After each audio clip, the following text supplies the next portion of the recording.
আমি কোনবিলাক বিষয়ৰ ওপৰত আজিৰ আলাপ আলোচনা কৰিছোঁ সেই বিষয়ে তেখেতে ইতিমধ্যে আলোকপাত কৰিছে। অসম পুলিচক এটা দক্ষ আৰু প্ৰফেশ্যনেল ফ'ৰ্চ হিচাপে অসম পুলিচৰ যি সুনাম আছিলে সেই সুনামক আৰু এখোজ আগুৱাই লৈ যাবলৈ আজি আমি আৰক্ষী অধীক্ষকসকলৰ সৈতে দিনজোৰা বৈঠক অনুষ্ঠিত কৰিলোঁ আৰু আমি সকলোৱে তাত অংশগ্ৰহণ কৰিলোঁ। আইন শৃংখলা পৰিৱেশৰ পৰা আৰম্ভ কৰি অৰ্গেনাইজ ক্ৰাইমৰ পৰা ইণ্টেলিজেন্স গেডাৰিঙলৈকে অসম পুলিচৰ আওতাত পৰা বিভিন্ন বিষয়ৰ সম্যক আলোচনা আমি কৰিলোঁ। অসম পুলিচৰ SP সকলৰ এই যিখন কনফাৰেন্স আমি পাতিছোঁ এইখন প্ৰতি 6 মাহত অনুষ্ঠিত হ'ব। এইবাৰ কাজিৰঙাত অনুষ্ঠিত হৈছিলে। অহা নৱেম্বৰ ডিচেম্বৰ মাহত এই কনফাৰেন্সখন দুলিয়াজানত অনুষ্ঠিত হ'ব। DC সকলৰ লগতো প্ৰতি 6 মাহত এখন কনফাৰেন্স হ'ব। 15 আগষ্টৰ পৰা 30 আগষ্টৰ ভিতৰত ডিফুত প্ৰথম DC কনফাৰেন্সখন অনুষ্ঠিত হ'ব আৰু প্ৰতি 6 মাহত এবাৰ DC আৰু SP সকলৰ সৈতে আমি গুৱাহাটীত মিলিত হ'ম। অৰ্থাৎ SP হওক DC হওক তেওঁলোকৰ লগত আমাৰ দুবাৰ কৰি অৰ্গেনাইজ সেশন বা অৰ্গেনাইজ কনফাৰেন্স অনুষ্ঠিত হ'ব য'ত আমি বিভিন্ন ইস্যুবিলাক আমি ৰিজলভ কৰিম। অসম পুলিচত 10টা কমাণ্ডো বেটেলিয়ন আমি নিৰ্মাণ কৰিবলৈ সিদ্ধান্ত লৈছোঁ। ফেজিং কেনেকৈ কৰিব লাগিব তাৰ বিষয়ে DGPয়ে চাব আৰু এই বেটেলিয়নবিলাক ক্ৰিটিকেল জাগাত মোতায়েন কৰা হ'ব। অসম নাগালেণ্ড সীমান্তৰ যিবিলাক জাগাত আইন শৃংখলাৰ পৰিৱেশ আছে, আপোনালোকে জানে যে আমাৰ তিনিচুকীয়া জিলাত বিভিন্ন সেনচিটিভ এৰিয়া আছে য'ত বৰ্ডাৰ আউটপোষ্ট আছে, তাত আমাক পুলিচৰ প্ৰেজেন্স লাগে। BTRত আমাক পুলিচৰ প্ৰেজেন্স লাগে। হিলছ ডিষ্ট্ৰিক্টত আমাক পুলিচৰ প্ৰেজেন্স লাগে। গতিকে খুব স্পেচিয়েল কমাণ্ডো বেটেলিয়ন যাক NSGৰ লগত কম্পেয়াৰ কৰিব পাৰি, ঠিক সেই ধৰণৰ আমি 10টা commando battalion in days to time আমি ৰেইজ কৰিম। ৰেইজ কৰিব যাওঁতে এনেকুৱা নহয় যে 10,000 ল'ৰাক আমি একেলগে লৈ ললো, ট্ৰেইনিংটো সম্ভৱ নহ'ব। So it will be directly the proportionate to the training capacity available in the country. অসমত নহয়, আমাৰ হাতত অল অভাৰ ইণ্ডিয়াতে পুলিচ একাডেমি আছে। আমি সবৰ লগত যোগাযোগ কৰি যিমান সোনকালে পাৰোঁ আমি 10টা কমাণ্ডো বেটেলিয়ন আমি ৰেইজ কৰিম। সাইমালটেনিয়াছলি আমাৰ থানাবিলাকত আপোনালোকে দেখিছে যে কেতিয়াবা পুলিচে 24 ঘণ্টাও ডিউটি কৰিব লাগে। So ideally at least we need 2 shift, if not 3 shift.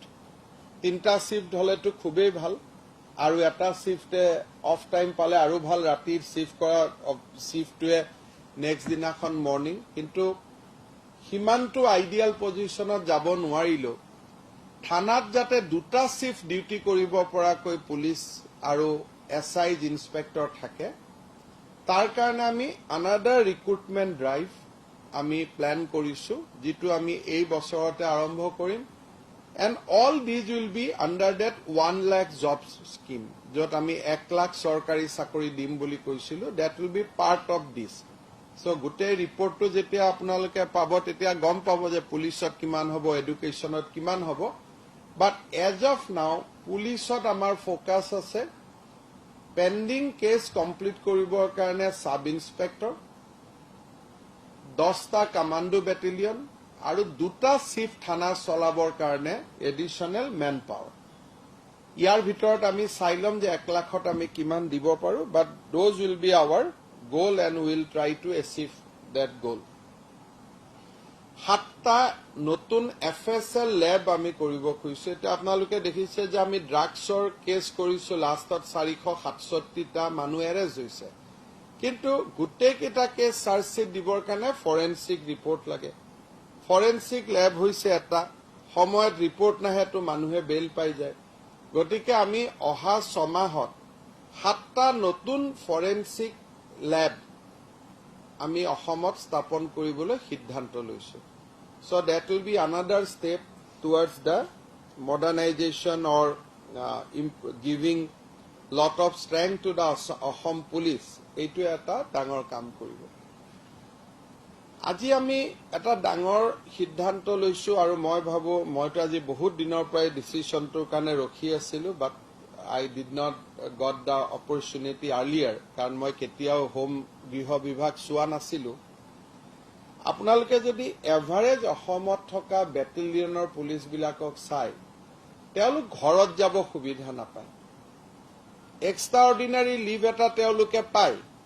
কিন্তু তেওঁলোকে সেই লিভ খিনি এই কাৰণে নলয় যে ৰিটায়াৰমেন্টৰ সময়ত দে কেন এনকেজ দোজ এজ এক্সট্ৰাঅৰ্ডিনাৰী লিভ আৰু যদি 12 মাহ এক্সট্ৰাঅৰ্ডিনাৰী লিভ এনকেজ কৰি লয় ৰিটায়াৰমেন্টৰ সময়ত দে গেটছ এডিশনেল 2-3 লাখ টকা তেওঁলোকে পায় সেইকাৰণে বেটেলিয়নৰ সিপাহীসকলে সুবিধা থকা সত্ত্বেও ইউএল নলয় ভাবে ৰিটায়াৰমেন্টৰ সময়ত এটো কাম আহিব আৰু এজ এ ৰিজাল্ট বছৰটো তেওঁলোকে ঘৰত যাব সুবিধা নাপায় কেজুৱেল লিভ থকা কেইটাত ঘৰত যায় নহলে নাযায় so we are going to give 1 month holiday ekmah holiday আমি বেটেলিয়নৰ অল সিপাহীক আমি গিফট হিচাপে দিম without adjusting that to the UL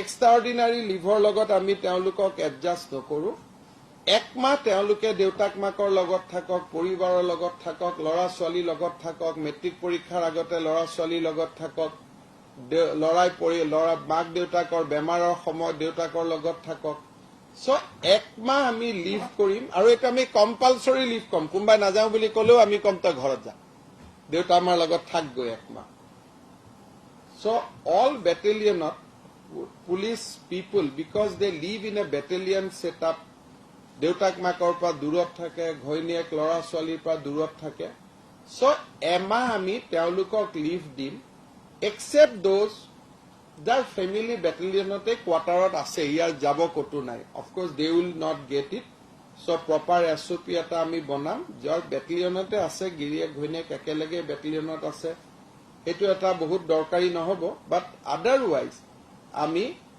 এমাহ অসম পুলিচৰ বেটেলিয়ন সকলৰ বাবে কৰ্মৰত পুলিচৰ বাবে আমি এমাহ তেওঁলোকক ছুটি দিম without adjusting that to their EOL. কোনো ইন্ডিয়াত কোনো গভৰ্ণমেণ্টে মই নাভাবো আজিলৈকে এটো কৰিছে বুলি সেকেন্ড আমি বছৰত এবাৰ তেওঁলোকক কম্পালসৰি হেলথ চেকআপ কৰা অল পুলিচ পাৰ্সনেল বহুত পুলিচে হেলথ চেকআপ কৰিব সময় নাপায় দিনে ৰাতিয়ে ডিউটি কৰি থাকে যেতিয়া হেলথ চেকআপ কৰে বাই দিস টাইম লিভাৰত ক্ৰিটিক্যাল প্ৰবলেম লাঙত ক্ৰিটিক্যাল প্ৰবলেম গতিকে 1 ইয়াৰত এবাৰ আমি হেলথ চেকআপ কৰিম 50,000 আমাৰ মানুহ আছে আমি কেনেকে কৰাম উইল ক্ৰিয়েট দা মডেলিটি বাট 1 ইয়াৰত আমি এবাৰ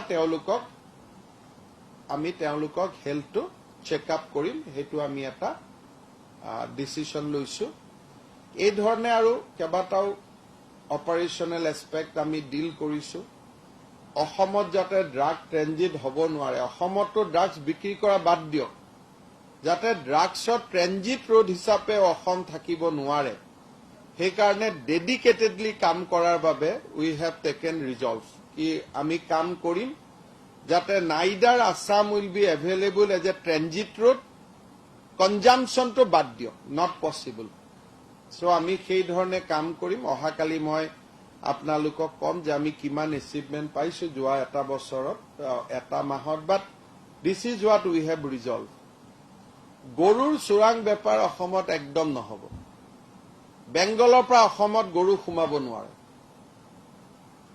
উই হ্যাভ টেকেন দ্যাট ৰিজলভ যে পশ্চিমবংগৰ পৰা এই গৰুবিলাক বেসিক্যালি অসমৰ নহয় ইউপি বিহাৰৰ পৰা আহে য'ত যায় যেনেকে যায় যাব কিন্তু অসমৰ বাউণ্ডাৰীত তেওঁলোক সোমাব নোৱাৰিব Legally to প্রশ্নই নাই, illegally also they will not be allowed to enter. So in these two issues, when it comes to drugs and cattle smuggling, Assam police response will be very, very aggressive, zero tolerance, and will strike at the root. আমি কোনোবাই আনিবৰ কাৰণে ৰখি নাথাকো, আনাৰ planning কৰিছে বুলি গম পালে will strike.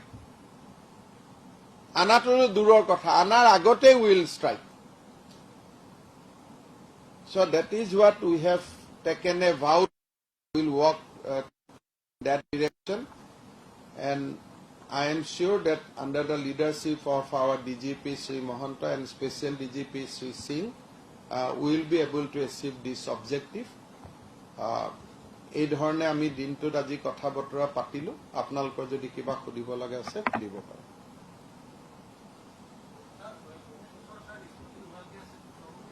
We have discussed these issues also. প্ৰায় 1,05,000 গোচৰ নিষ্পত্তি নোহোৱাকৈ আছে। তাৰ কাৰণে আমাক নতুনকৈ 2000 সাব ইন্সপেক্টৰ ৰিক্ৰুটমেণ্টৰ আমি এটা প্লেনিং কৰিছো। ল অফিচাৰ ৰিক্ৰুটমেণ্টৰ কথা কৈছো। প্ৰসিকিউশ্যনৰ কাৰণে কনসালটেন্ট ৰিক্ৰুটমেণ্টৰ কথাও আহিছে। দিছ সাবজেক্ট হেজ বিন ডিছকাছ থ্ৰেডবেয়াৰ। গৈ পেলাই আমি কিছু ব্যৱস্থা গ্ৰহণ কৰিম।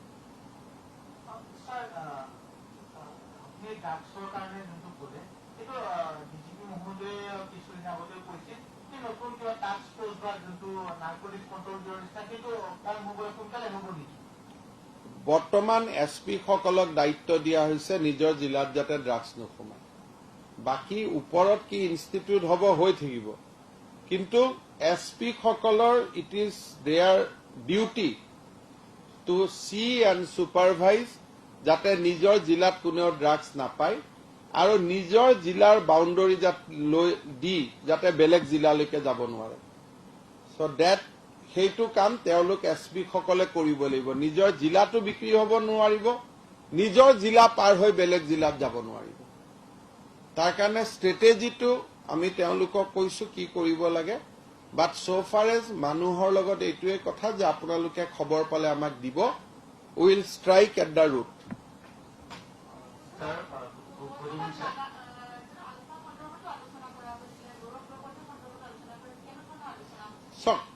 কথাটো হ'ল যে আলফাৰ ক্ষেত্ৰত আমিতো চিন্তা কৰিছো যে এনেকুৱা এটা ভাল দিন আহিব যে আলাপ আলোচনাৰ মাজেৰে আমি 5টা বছৰত এই সমস্যাৰ সমাধান কৰিব পাৰিম।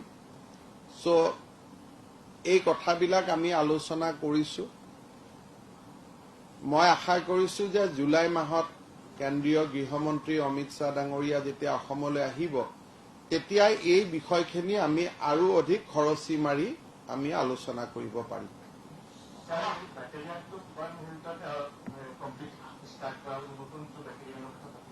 বেটেলিয়নৰ কাৰণে মাটি এলটমেণ্ট হ'ব লাগিব, বেটেলিয়নৰ কোৱাৰ্টাৰ বনাব লাগিব, ৰিক্ৰুটমেণ্ট হ'ব লাগিব, ট্ৰেইনিং হ'ব লাগিব। সীমাত কোনোতো সমস্যা নহয়। সীমাত মাজে মাজে সীমাটো উলংঘা কৰিব আহে, গতিকে আমি আমাৰ সীমাটো প্ৰটেক্ট কৰিম। বাকীতো আৰু একো সীমা সমস্যা নাই।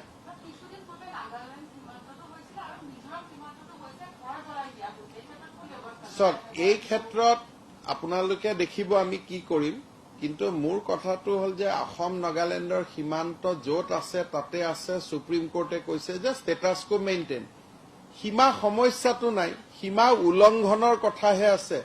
So will handle that.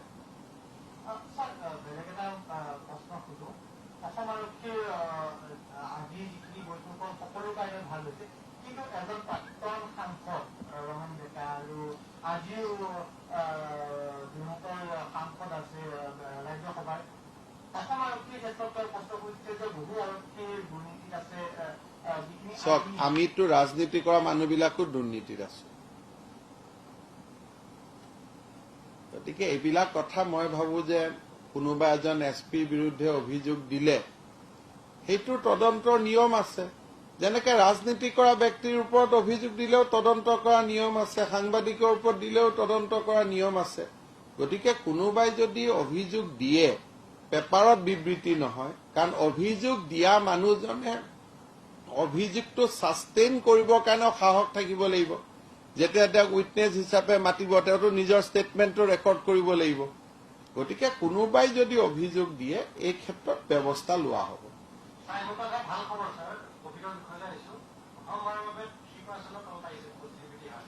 কোভিডৰ ক্ষেত্ৰত আপোনালোকে ভাল বেয়া হিচাপ নকৰিব লকডাউন খুলি দিলে আকৌ বাঢ়িও যাব পাৰে বা 15 তাৰিখলৈকে ভাল খবৰ আকৌ 16 তাৰিখেও বেয়া হৈ যাব পাৰে গতিকে আমি এটা প্লেন কৰিছো ভেকচিন আদিৰ ওপৰত অহাকালি আলোচনা কৰিম আল্টিমেট আনসাৰ ইজ ভেকচিন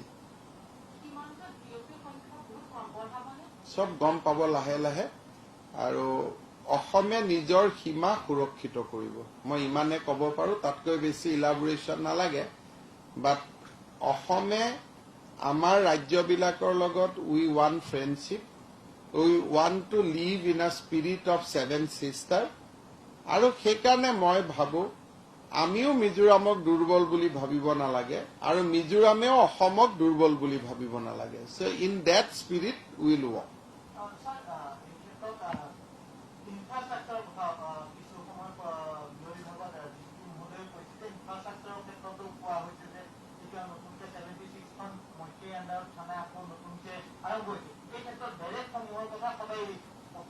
লাহে লাহে 5 বছৰৰ পিছত আমিতো আজি আলোচনাবোৰ আৰম্ভ কৰিছো মই ভাবো যে 5 বছৰৰ পিছত অসম আৰক্ষীয়ে বহুখিনি সুবিধা লাভ কৰিব বহুত কাম হ'ব কিন্তু 1 লাখ যদি কনষ্টেবল থাকে 1 লাখৰ হাউচিংটো পসিবল নহয় কাৰণ আমিতো ডেভেলপমেণ্টতো টকা খৰচ কৰিব লাগিব গতিকে সুষম বিকাশ সকলো ডিপাৰ্টমেণ্টক আগুৱাই লৈ যোৱাৰ কাৰণে বেলেন্স ডেভেলপমেণ্ট এটা আমি ট্ৰাই কৰিম ধন্যবাদ